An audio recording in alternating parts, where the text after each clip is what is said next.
Welcome to the church family that is lifting lives through living love, inspiring hope, filling with faith, and transforming our world. These recorded messages are made available so that you might have additional opportunities to stay connected with us and that you might learn and grow in your faith. God bless you as you hear the word today. And now, the message.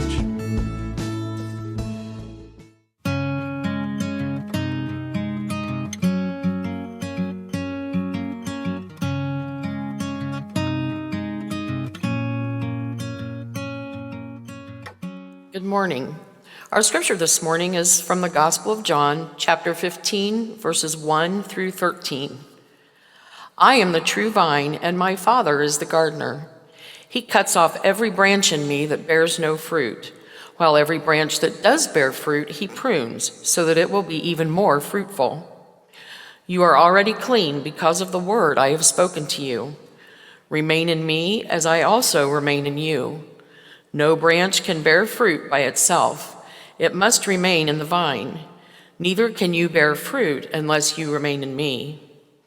I am the vine, you are the branches. If you remain in me and I in you, you will bear much fruit. Apart from me, you can do nothing. If you do not remain in me, you are like a branch that is thrown away and withers. Such branches are picked up, thrown into the fire, and burned. If you remain in me and my words remain in you, ask whatever you wish, and it will be done for you. This is to my Father's glory, that you bear much fruit, showing yourselves to be my disciples. As the Father has loved me, so have I loved you. Now remain in my love. If you keep my commands, you will remain in my love, just as I have kept my Father's commands and remain in his love. I have told you this so that my joy may be in you and that your joy may be complete. My command is this: love each other as I have loved you.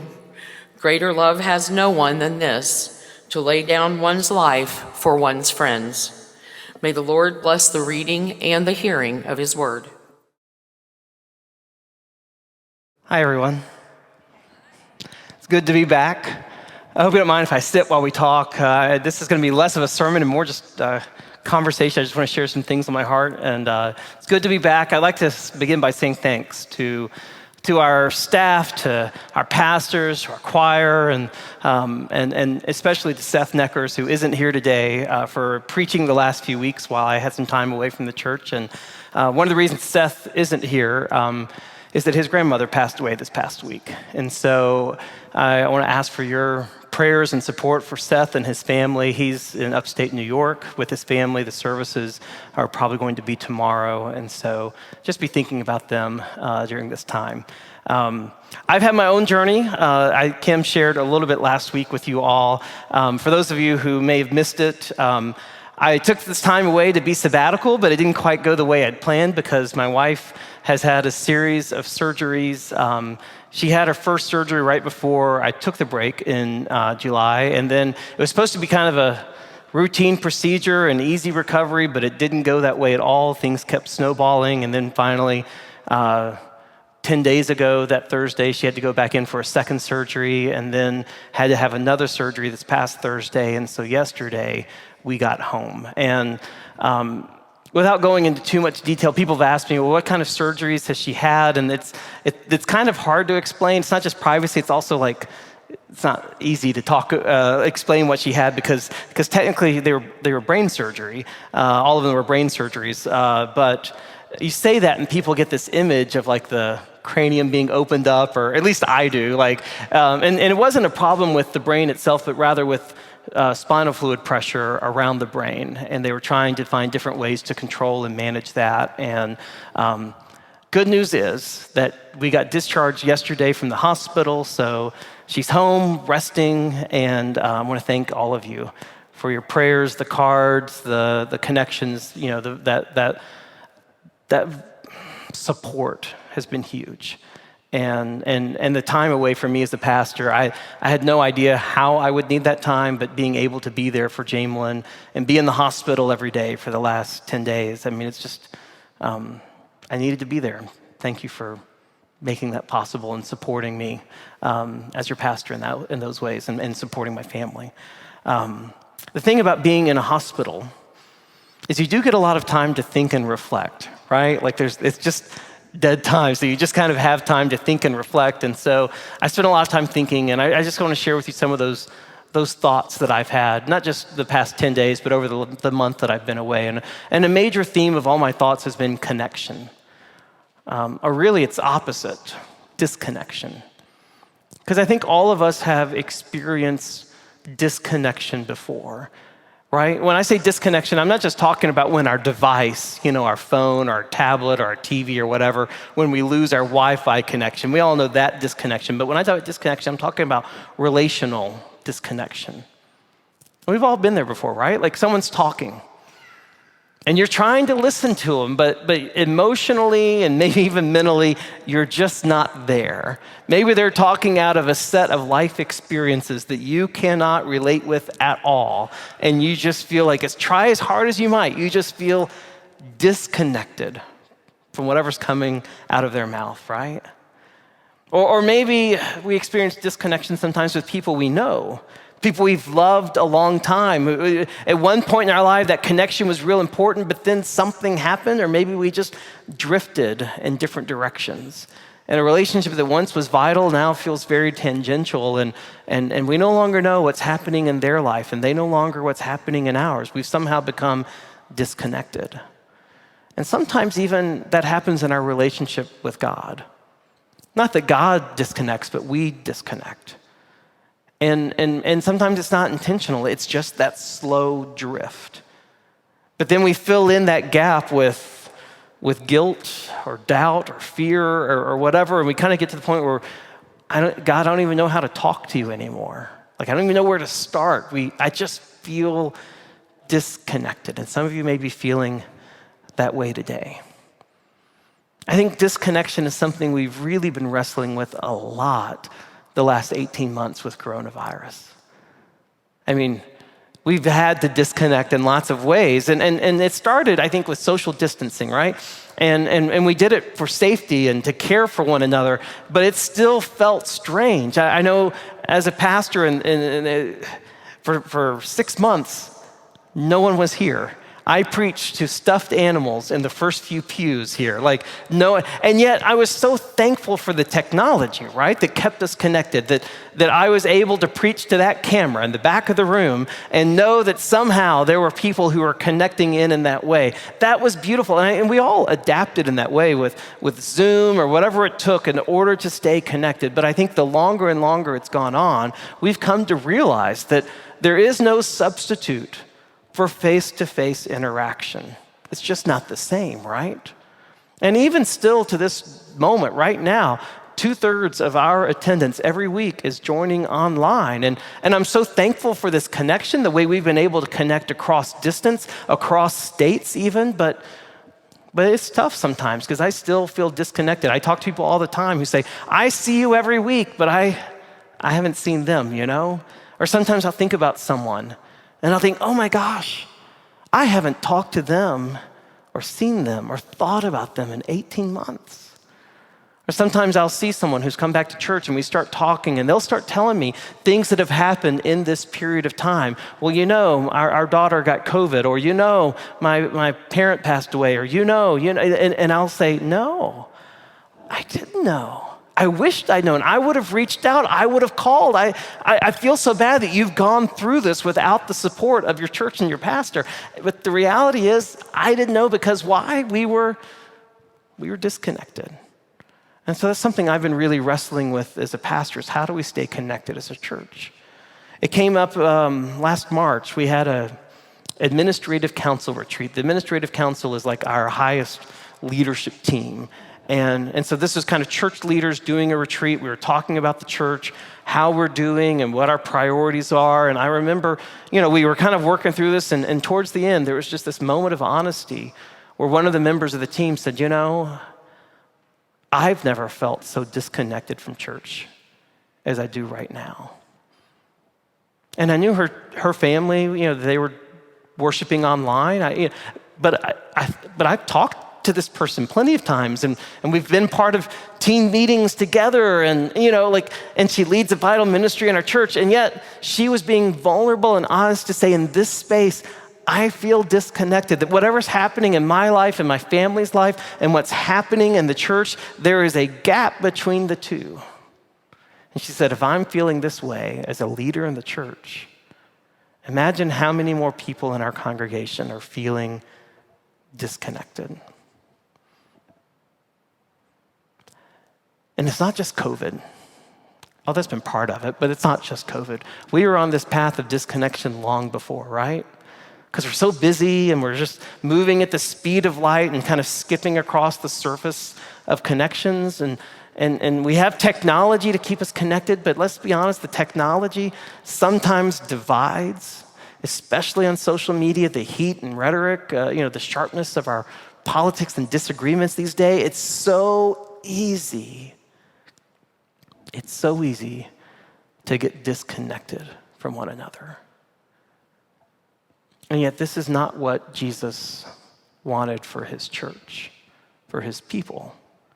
It wasn't the way he built his life or his kingdom, in a disconnected way. Everything that Jesus did screams connection. I mean, his life was all built around connection. And so let me just take a moment and reflect on some of the things of Jesus' life that speak to connection, the importance of connection. First, I just want to invite you to think about the context of his ministry, that he always did ministry in the context of community. I got a little map here to look at. And so in the region of Galilee, where Jesus did his ministry, there were big kind of cultural, trade, commercial centers. Like these are the big cities where theaters were built and crowds would gather, and the marketplaces and the theater districts, they still survive to this day. You can look at the ruins of them. And there's Sepphoris, Tiberias, and Hippos. You may not know those names, and the reason why is because they didn't show up once in Jesus' ministry. They're not mentioned in the Gospels at all. Instead, where Jesus did his ministry was in Capernaum and Chorazin and Bethsaida. And what characterized those particular locations is that those communities were small. Here's the way Eugene Peterson, who is the author of the Message translation, this is his book, The Jesus Way, and here's what he writes. He says, archaeological excavations confirm this, that those three towns were true communities, small enough so that everyone knew everyone else. The houses were all joined around a central courtyard. The synagogue was the most prominent building. Extended families lived together, adding rooms as children grew up and married and then had their own children. Virtually everything took place in a web of intimate personal relationships: morals, meals, celebrations, marketing, business, politics, worship. Nothing was impersonal. Everyone knew your name. Just like the Cheers theme song. That's how Jesus did ministry, in those kinds of communities and places where everyone knew one another. Now, yes, Jesus sometimes drew crowds in his ministry. Like, at least at one time we know that he fed 5,000, and maybe the crowd was even larger than that, right? But whenever possible, Jesus would turn from the crowds in order to give personal attention to people. There's the story of the one day that he's passing through a town, and the crowds are pressing on him in the marketplace, and a woman reaches forth and touches the hem of his robe. And what does Jesus do when he feels that power going out from him? He stops, because the personal connection is important. He says, "Who touched me?" He takes time to recognize and to affirm that individual. And he did this continuously. That's just one example. He did the same thing with the blind beggar that we know as Bartimaeus. The disciples and the crowds were telling them, shh, shh, shh. And Jesus says, no, who's calling out my name? I want to talk to this person.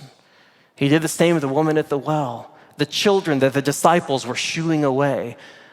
Whenever possible, Jesus turned away from the crowds in order to give personal attention to people individually. Now, Jesus often would kind of make those connections and then move on. He was an itinerant rabbi, which meant he moved from town to town, village to village. And yet he still recognized the need that he needed some relationships that would continue through all of his ministry. So what did he do? he called 12 friends, the disciples, to walk with him. And he gave them inner access, behind the scenes. They could ask any questions they wanted. They could, they could not only observe what he was doing, but they could follow up and say, why did you do that? Why did you preach that? What were you trying to say? What were you trying to do? And they could get it wrong and not be judged by Jesus. He gave them that kind of inner access. And not just the disciples, he did it with other friends that kind of show up again and again in the Gospels. Mary, Martha, Mary Magdalene, Lazarus, these people had front row seats to Jesus's life. They were his friends. He was connected. And what those friends said, who had a close view of his life, they affirmed that every time the needs of the people were too great or the pressure of the crowds were too much, Jesus disconnected from the crowds in order to tend his personal connection with his Father. Matthew 14:23, this is just one of dozens of verses like this in the Bible, that after he sent the crowds away, he disconnected from them. He went up on the mountain by himself to pray. And when it was evening, he was there alone. So you put this all together and you get this picture of Jesus' ministry that starts with a core connection with his Father and then spreads out to a group of friends and then reaches out to individual people and is all in the context of community. Everything Jesus did was about connections. And he refused to do ministry in any non-connected, non-centered way. And when he got to the end of his life and he was passing on this ministry to his disciples, he wanted to invite them into the same kind of life. And so at his final meal, he said to them, I'm the vine, you are the branches. Abide in me, and let me abide in you. If we stay connected, you will bear much fruit. But if you disconnect, if you try to do your own thing apart from me, I got to warn you, you can do nothing. You might have the appearance of fruitfulness. You might be busy and happening and making, doing all kinds of important things, but if you don't stay connected, the fruit that you bear will not last. It'll just wither and go away. If you want to bear fruit that will last, you have to stay connected, Jesus told his disciples. Pastor Seth preached on this during the coronavirus period. And I remember he made an analogy that I'd never heard before. He said he contrasted the image of the vine with the image of the oyster. And I thought, sitting there listening to that morning, I thought, that's a clever thing. Because I could even picture Jesus saying, you are the oyster, I am the shell, something. But that's not what Jesus said, right? And Pastor Seth's point is, oysters grow in isolation. But that's not the way Christians grow. We grow as part of the vine. If you've ever looked at a vine, a grapevine or olive or whatever you're looking at, the branches of the vine, they overlap, they interconnect, they are woven together. And that's how Christians grow. That's how the kingdom grows. It's when we stay connected in worship and in service. When we stay connected in prayer and faith, we stay connected in love. And just to make it clear for the disciples, Jesus said, so here's how you abide in me. You keep my commandments. And here's the commandment I give you, that you love one another the way I've loved you. So if you want to stay connected to me, you stay connected to each other, because when you love one another, then I abide among you. Then you bear fruit that lasts. Fruit of love, joy, peace, patience, kindness, gentleness, goodness, self-control. That's Paul, but it applies. That's the kind of fruit that we bear when we stay connected with one another. And so this is my thought coming out of a month away, reflecting on where we are as a church and where I am as a pastor is I really want us to be a well-connected church. I want us to be a well-connected church. And when I say well-connected, I don't mean like the way our world talks about someone if they're well-connected. Like when we normally talk about, well, they're well-connected, what we mean by that is they have access to people of power and privilege and influence and wealth. That's not what I'm talking about. When I say well-connected, I mean, I want us to be the kind of community where real and genuine relationships flourish. That we foster all kinds of connections among us, that no one in our community feels disconnected from the body of Christ. And that's not exactly where we are. I want us to feel disconnected, or I want us to feel connected, but the reality is, like we've done an audit quite recently before COVID hit, 45% of our membership is inactive. People who stood in front of this church, made vows of faith, chose this as their church home, have been disconnected. We have no record of their attendance or giving in the last few years. So how do we become a well-connected church? How do we do that? Well, the first thing we're going to do is we're going to put together a team, a connection team, and we're going to do some old-fashioned phone calls. Like we're going to call every member of our church, every constituent. We're going to reach out. And this is not a guilt call. You know what I mean? Like when the trainer at the gym calls and says, we haven't seen you in a while and you feel this big. Like we aren't trying to guilt people. We're not trying to say, this is not about guilt and pressure. The kingdom is built on grace and peace, not guilt and pressure. So this isn't about come back to church. It's rather, how are you? How you doing? How's your family? How can we be praying for you? How connected do you feel to God and to a faith community right now? And if you're feeling disconnected, how can we help you find place where you can reconnect with God? Because that's what it's all about. It's about trying to reconnect those who have felt disconnected, right? And so you may be getting a phone call, and I encourage you, don't duck it, because we're going to keep calling. And then after we keep calling, we're going to send emails. And after email comes snail mail. And really, you might as well just answer the first phone call you get from the church so that we don't have to keep pounding you. But it's not about guilt or pressure. It's about we just want to make every effort we can to reconnect, because those connections are important. And I want to give you a little preview of the next sermon series we're going to do starting next week. And throughout the month of August, the series is My Prayer for You. And what we're going to do is we're going to look at some of the prayers that Paul wrote for the early church. And where he uses those words, he says, this is my prayer for you. And then next follows, to the Philippians and Ephesians, Colossians, some of those beautiful prayers of faith. And we're going to talk about how do we pray for one another. Because there's nothing that connects us more beautifully in spirit than prayer. Because prayer doesn't just connect us to God, but when you're praying for someone else, you're connected to what's going on in their life, what's going on in their heart, and you're connected, your heart with theirs. And my hope is that if we as a church for a month commit ourselves to praying for one another and praying for those we love, we're going to get more connected as a community.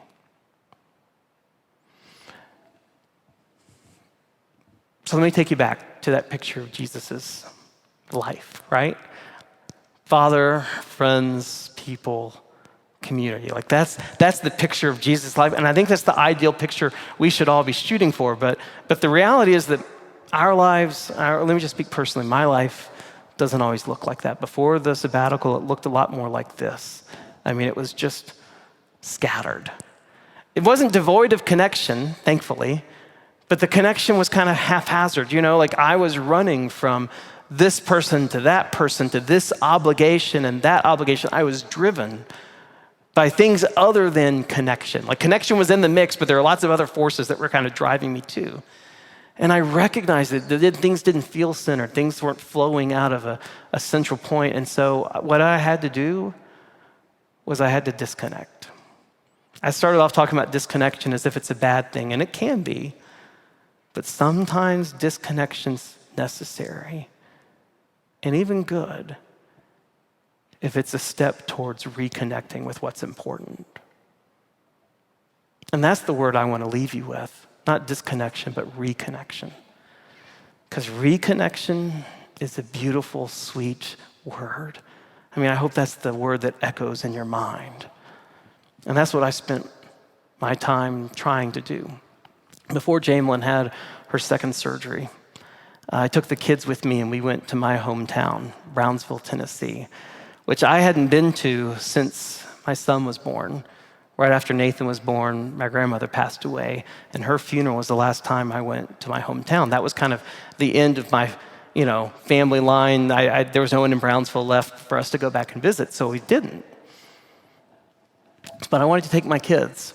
I wanted them to see where I grew up. They'd never seen it before. So we drove around town. Brownsville has about 10,000 people or so in it, and I drove them by all the schools I attended, from the elementary school all the way to the high school, and I drove by the house where I grew up, and try not to stay so long that people thought we were stalking or anything, but just wanted them to see where I grew up. And I drove by my grandparents' house to see the where they lived, and we drove by the church that I grew up attending. And the church, we got out and we went in because it was unlocked. And I went in the sanctuary, and there was a smell to the sanctuary that I didn't even know I was missing. It smelled like my childhood. It hadn't changed. And I breathed deep down, oh my gosh, it still smells the same. And we went and we sat in the pews, 2 pews from the front, where my grandmother and my Aunt Margaret and us as children sat. And I sat in that place, and I remembered all these memories kept flooding back. And we caught up with old friends from high school, stayed up late, play cards. Kids played hearts with us, and when you're with your old high school friends, you kind of slip back into those same patterns, like some things never change, and telling the same jokes and old stories. And we went out to a camp meeting. There's a camp meeting campground outside my hometown that I grew up attending. And we stayed in the cabin with my aunt and my cousins and their kids. And their kids, were the same age as my kids, but they never met each other. They never, so that we got to spend time together. And it occurred to me as we were in that place that my kids had never been in a spot where people knew my dad, where they talked about my mom when she was a child, where they could overhear those kinds of stories. And we went to a church service that night at the camp meeting, and Tabernacle United Methodist Church, it's outside. It's not the church I grew up in, it's outside of town, but I went to it once a week, or once a year for a week when there was camp meeting. And when we sing in that place, it's old gospel music. Like, we sang Blessed Assurance, but that was like the most modern hymn we sang. Like, everything else was old school. Like, Cokesbury hymnal or before that. And we started off singing with At the Cross. You guys know that song? At the cross, where I first saw the light, and the burden of my heart rolled away. And I had forgotten this, but the whole congregation shouts, rolled away! And my daughter jumped, like it was like we were at an Alabama game, Roll Tide, like people just jumped. And then we started singing, like, because there's a lot of call and response, and so the song leader doesn't announce the song, he just jumps into it and everyone follows. So he's everybody ought to know, and then the congregation just sings, everybody ought to know. Do you guys know this one? Everybody ought to know, everybody ought to know, everybody ought to know who Jesus is. And Margaret, who's sitting next to me, she's like, this one I know because I can just repeat what the guy's doing until we get to the who Jesus is. And then if you know the song, the congregation goes, who Jesus is. Like it's like I didn't hit those notes right, but it's like a descant. And she's like, darn it, I thought, I was good. And then we start singing the chorus that he's the lily of the valley, he's the bright and morning star. And as the congregation is singing, all the women in the church are singing the descant. Unscripted, just unprompted, unled, just doing it. And I asked my daughter afterwards, because they've never seen anything like this. I said, so what do you guys think? And my daughter said, it was confusing, but I liked it. But just being in that place, surrounded with the songs and the faith of my childhood, it was powerful. And we went to the graveyard. That's probably the first stop we made, actually. before we did anything else. We went to the cemetery. We had to hunt around for it for a while because I'd forgotten where it was. But we stood before my dad's tombstone. And there was his dad and his mom, my grandmother and grandfather. And then we went and found my mom's parents, Granny and Pop. I felt reconnected. And so I just bring this word to you that reconnection is a beautiful and sweet thing. And anytime I feel it anytime someone comes in the church that hasn't been in church in who knows how long, and you can see the beauty and the feeling of that reconnection. Jesus preached about it. It was what his ministry was all about. He told stories. The prodigal son coming home, the lost sheep getting found. He said, this is what my ministry was about. I didn't come for the healthy, but I came to seek and save the lost, to restore the sacred connection between creation and creator. And so if you're feeling disconnected this morning, I want you to hear the good news that Jesus came and he offered his life, and he still offers his life today, so that the gift and opportunity of reconnection could only be a breath or a prayer away. Amen.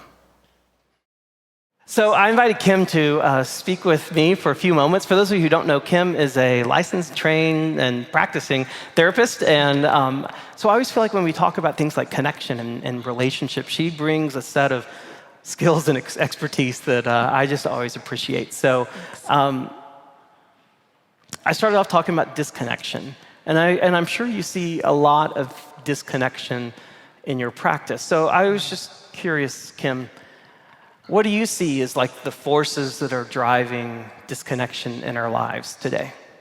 I think connection requires that we show up in ways that make us vulnerable. And being vulnerable is really scary. And being vulnerable means that we have to have some empathy, that we have to share, our stuff, or that we have to listen to someone else sharing theirs with us, which then shines a light on our stuff that's, probably fallen out kind of all over the place. And that's just kind of scary for people. And we don't know how to do it because it requires some self-reflection. Yeah. And, I think another thing that drives disconnection is our busyness. You mentioned it.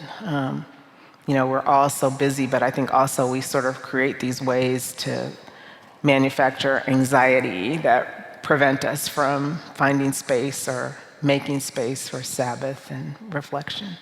Yeah, the busyness, that's kind of what I was reflecting on myself, why I needed that space this last month. Yeah. But I got to see that kind of close up, because if you've ever been in a hospital, it's a busy place, right? Like everyone that walks in our room, they always have stuff to do.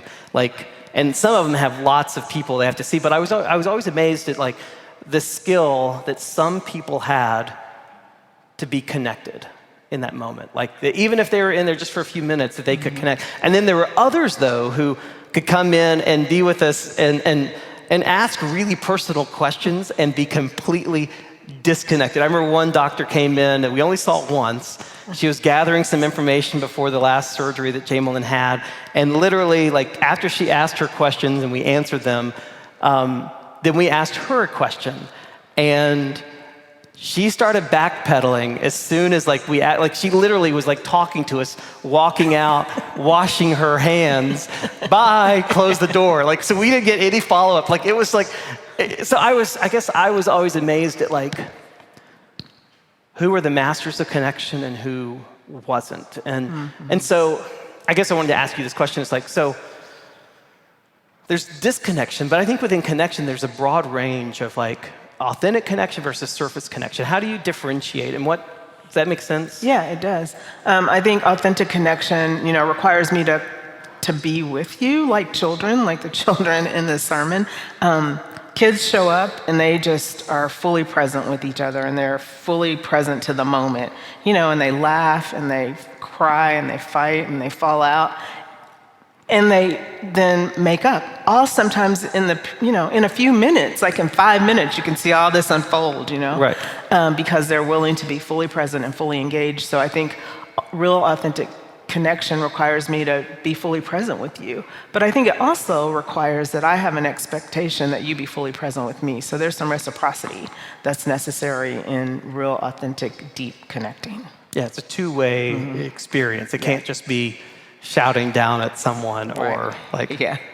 Yeah, like, the whole, we've used that before. Yeah. Hey, down there. Yeah, Brene Brown talks about that, like that stinks, you know, but actually being with people in the mess. And then also being able to reveal your own messiness. I mean, we're all spilling out all the time in some way.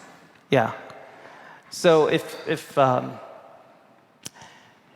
being vulnerable and is hard, and why would we do it?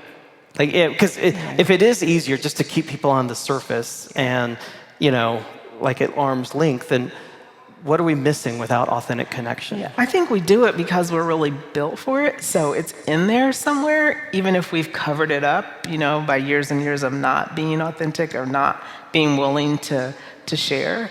So I think when we are able to do it, we create a much more rich life.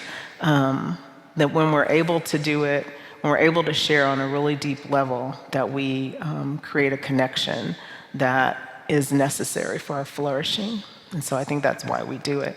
But it also requires trust. I mean, I think that, I'm just remembering, how I got to Zionsville. It's like, let's have some coffee. I'm like, okay, Dave. I'm like, no, Dave, I'm not coming to Zionsville. I have a second coffee. And I'm like, oh, you're so clever. I guess I have to. But we were able to do that because we have this sort of deep friendship and connection, and I was willing to say, this is why I don't want to, and you were willing to hear that, but also then reflect back and ask me some questions that help me to think more critically about it. So we trust each other enough to have those kinds of exchanges. Right.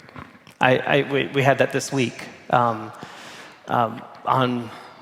I guess, Monday was when I said, hey, here's what I'm preaching about, here's what I want to do, and I reached out to Kim and I said, would you be willing to reflect with me after the conversation a little bit? And she said, sure, but I can do it Wednesday at 6. She had, clients and busy life, and I said, great, Wednesday be perfect. So Jamelyn was supposed to have surgery on Wednesday.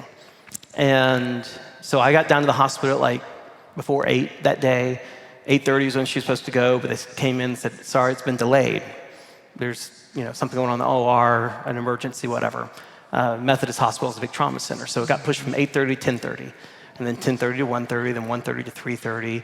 And Jamelyn hasn't eaten this whole time, so she's a little hangry. And I was trying to be practice solidarity with her. I couldn't do it. And then anyway, finally they came in 4:30 and said it's not going to happen today. And I was anyway. I was done.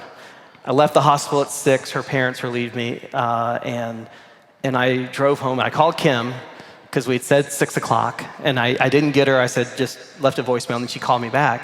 And in between, there's 15 minutes or something like that, and I had 15 minutes driving home. And you know what it's like when you're angry and you're driving? It just kept building and building and building. So by the time Kim called, I was like, I can't talk about my message. And I don't remember exactly how the conversation happened. Yeah, we probably checked in because we had sort of been texting and emailing during the day, and I knew that this surgery had gotten delayed and delayed and delayed again. And, not to mention she was never supposed to have 3 in the first place. And so all of that had happened, right? And so I know we're friends. I know you, so you didn't sound quite right. And so I think I said, what's going on, or how you doing? I said I was at the end of my patience, and you said, yeah, that's not what like you said. Exactly. I said, oh, wow, it must have been a lot happening for you to say that, because you don't.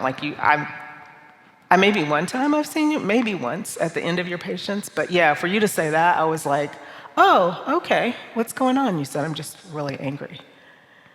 And I said, "What are you angry about?" And that allowed you to be able to Yeah. sort of process. And that was like opening the floodgates. And I was messy on the phone. Yeah. Because it wasn't just about the day, it was about everything, And Kim just received it. And I don't know what she said. I just know that because of that little 10, 15 minutes on the phone, Yeah, it wasn't very long. I was able to go into my house and be in a different place for my kids than I was before, And I was able to go back to the hospital the next day and be present emotionally for another day of waiting until the surgery happened. And not, I'm just saying that if we hadn't had that moment of connection, it would have gone so different. Yeah, no judgment, just, there's a lot of research that says if we are just able to do that with a trusted friend, that it's miraculous. Yeah. Yeah. So this is why we want authentic and real connections, trust. And so we've got to wrap up, but before we do, is there anything that you would say for everybody watching, everyone here, what's something we can do this week to reconnect? So I would invite you to reflect on what you've heard today that resonates with you, and if you want connection, that you would give some thought to why you've disconnected, what you need in order to reconnect, and then you pick a person that you want to connect with, reconnect with, strengthen your connection with, and that you reach out to them, that you just be brave and courageous and reach out. And if doing that face-to-face or by phone seems like too scary or too much of a challenge, I invite you to write them a note, not an email, a note with pen and paper. And you never know, because it might be that the person you're reaching out to has also struggled with that disconnection, and that you're reaching out is exactly what's needed for that sacred connection to be restored. And lots of times, that person has been thinking of you too.